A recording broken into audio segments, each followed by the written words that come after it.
భీతి నీకు దూరముగా ఉండును. యెషయా 54:14. దేవుని వాగ్దానము జీవము గలది, అది నీ పట్ల నెరవేరును. ఎందుకు భయపడుచున్నావు? నీకు విపత్తు జరగకముందే, కీడు సంభవించకముందే ఏదైనా అవాంతరం అపాయం జరుగుతుందేమో అని అనుమానంతో అడ్వాన్స్గా యోచిస్తూ ఉంటావు. అనుమానపు ఆలోచన మానుకో. దేనికైతే భయపడతావో అదే నీ మీదికి వచ్చును.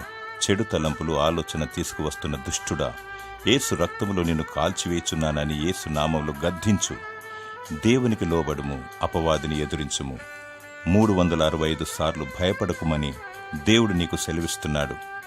నీలో వాక్యము, స్తుతి, ఆరాధన, ప్రార్థనా జీవితం ఉన్నప్పుడు, విశ్వాసం ఉన్నప్పుడు సాతానుడు నీ దరిదాపుకు రాడు.